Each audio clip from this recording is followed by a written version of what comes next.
Manuela Castañeira es referente del Nuevo MAS y además, bueno, activa militante en favor de esta ley. Hola Manuela, bienvenida. ¿Cómo va? ¿Cómo estás? Muy buenas tardes. Bueno, Manuela, ¿qué debería cambiar en el tratamiento de lo que fue el tratamiento anterior a este? Hay que acortar un poco los plazos, fue largo la otra vez, ¿no? Demasiado tal vez. Bueno, creo que son dos situaciones distintas. Por un lado, nosotros en aquella oportunidad al final terminó siendo algo favorable, tener la posibilidad de exponer y dar los argumentos para convencer a la sociedad, y yo creo que lo que ganamos fue una mayoría social.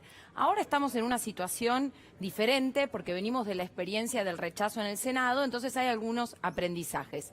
Yo en este momento lo que estoy realmente es preocupada y me parece que hay que evitar cualquier tipo de exitismo en relación al tratamiento del proyecto, sobre todo para el Senado. En este momento en la Iglesia hemos visto las movilizaciones del fin de semana, hay campañas de intimidación, de escraches, se está movilizando muy fuertemente y tenemos el problema que el oficialismo ha decidido no movilizar, lo que realmente le pone un límite en este momento a la marea y puede llegar a atarla de manos. Entonces, realmente en ese punto necesitamos que el día 10, cuando es muy probable que se termine de tratar en diputados, se exprese la marea, estemos en la calle, haya movilización para contrarrestar la presión creciente que está ejerciendo la Iglesia. Manuela, no es fácil en el Senado. Es bravo, sobre todo en el interior del país, creo que las presiones son más fuertes, pero ¿de verdad crees que hay senadores o diputados que pueden modificar su voto debido a los escraches y a las presiones? Por supuesto que hay muchísima presión, además recordemos que no hay un tratamiento presencial, entonces esos diputados están en el interior donde la Iglesia ejerce mayor presión. Lo que pasó, bueno, en mi provincia el fin de semana, en Entre Ríos, que ha habido escraches a familiares, y hay muchísima presión de la Iglesia realmente en esas zonas. Entonces, no hay que dar por sentado y además es la historia de los movimientos sociales. Ningún derecho se conquista sin movilización. No fue así con la jornada de 8 horas, no fue así con ningún tipo de ley de la cual hoy las mayorías sociales gozan. Si nosotros no salimos a la calle, avanzan los sectores de la derecha, avanza la Iglesia y sin ir muy lejos tenemos el problema que estuvo en la provincia de Jujuy, donde a una niña la han forzado a la maternidad y estamos hablando de derechos ya contemplados por la ley, como es la interrupción voluntaria legal del embarazo para los casos de violaciones y abusos de una nena de 12 años. Entonces, si esos casos que ya tenían que estar por ley tampoco se están cumpliendo por la injerencia de la Iglesia, por la permisividad del Estado, porque en este caso ha sido la influencia también del Ministerio de Salud de la provincia, los médicos que han intervenido en la causa denuncian eso, la asociación, bueno, de médicos que están a favor de esto para garantizar la SILE, realmente es muy preocupante la situación. Y Manuela, entonces, ¿tus dudas son con respecto a la Cámara de Diputados también o son los senadores? No, me parece que el principal problema está en este momento en Senado. Lo que me preocupa en relación a la Cámara de Diputados es el contenido ahí, es la segunda preocupación que tengo, que es el contenido del proyecto y el problema de la objeción de conciencia. Yo creo que en esta etapa en el debate sí sería muy importante que se explique eso. En veces anteriores... Perdón, para que se entienda, Sí. ¿el proyecto contempla la objeción de conciencia o no? Sí, y me parece que no debería contemplarla. ¿No estás de acuerdo con ese punto? No, para nada. En el proyecto anterior, en el proyecto de la campaña, nosotras no habíamos avalado la objeción de conciencia. En general se utiliza para recortar este derecho y te digo, hay un problema de contraposición. El problema es que en el proyecto que el presidente ha presentado en este momento está contemplando dos derechos en igualdad de condiciones. El de la objeción de conciencia, es decir, el derecho del médico a observar por un motivo religioso y no realizar una práctica médica, y en igualdad de condiciones el derecho a decidir sobre el propio cuerpo, que es el derecho a la interrupción voluntaria del embarazo.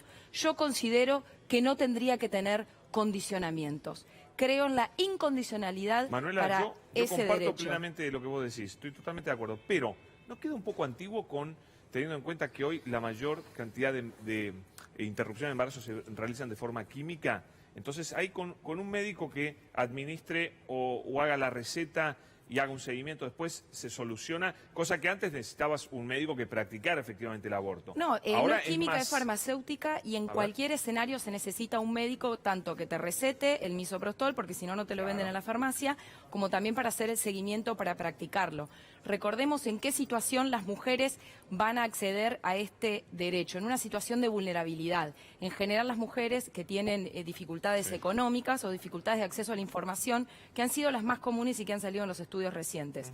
Entonces, si en el derecho se termina de contemplar sin ninguna limitación la objeción de conciencia, lo que estás diciendo es el aborto legal, la decisión sobre el propio cuerpo tiene el mismo peso que la decisión religiosa. Lamentablemente, no pueden estar en igualdad de condiciones para poder ejercerse plenamente el derecho al aborto, porque se va a terminar de expresar en la práctica. Pero, Manuela, y en la práctica son relaciones de fuerza que la Iglesia impone dentro de los mismos hospitales a una mujer en situación de vulnerabilidad. Entiendo perfectamente la comparación. Lo que me parece en todo caso interesante al aparecer la figura de objeción de conciencia en este proyecto es que también se pena la obstaculización para el procedimiento o dilatar los procesos. Cuando llega la pena, ya sucedió el embarazo. Ese es el problema de no contemplar ningún camino de judicialización dentro de la ley, y es lo que la Corte Suprema de Justicia ha dicho sobre los casos de abortos no punibles o abortos legales. Pero ¿no crees que se tiene que violación. Garantizar en esos 10 días que se establecen? Bueno, creo que ahí también había una diferencia con el proyecto por la ley. de la campaña.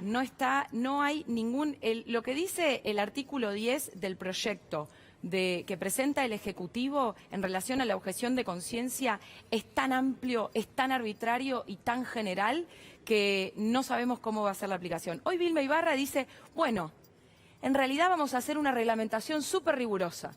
Claro. El problema que yo tengo con eso es que es una reglamentación que no leí y vamos a dar aprobada un proyecto de ley sin la reglamentación, claro. Y además las reglamentaciones son patrimonio de los ejecutivos. Lo vimos, por ejemplo, Después lo pueden cambiar. Después lo cambian, lo que pasó con la reglamentación Sí, no del es la mejor autocultivo de técnica, marihuana. No es la mejor técnica legislativa. Exactamente.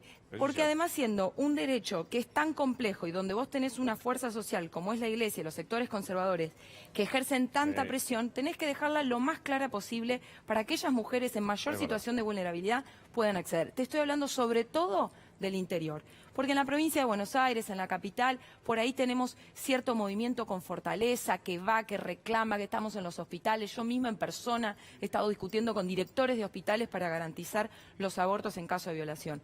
¿Qué va a pasar, por ejemplo, en la provincia de Jujuy? Hay una niña en este momento de 12 años con una maternidad forzada gemelar. La obligaron a tener gemelos por cesárea y encima le maduraron los fetos para llegar a esa instancia. No, está clarísimo. Solo eso no tiene que una pasar. muy breve. Dale. Un muy leve disenso político con Manuela. Tan moderna no es la ciudad de Buenos Aires, digamos, ¿no? Es decir, los dos de los 3 senadores que votaron en 2018 votaron en contra. No, te estoy hablando de que en la ciudad y en la provincia no te estoy hablando para nada de los senadores, te estoy hablando de nuestra capacidad de movilización para ejercer derechos. En eso tengo pleno acuerdo con vos. En relación al Senado, por favor, es una Cámara que deja absolutamente mucho que desear y profundamente antidemocrática.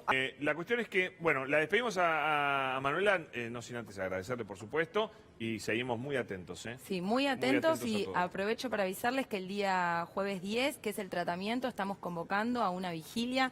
La vamos a hacer con distanciamiento social, lo que es un gran desafío, pero hay mucho compromiso por cuidar la salud, pero por pelear que este derecho sea ley. Así que vamos a estar en la calle para que el aborto sea legal en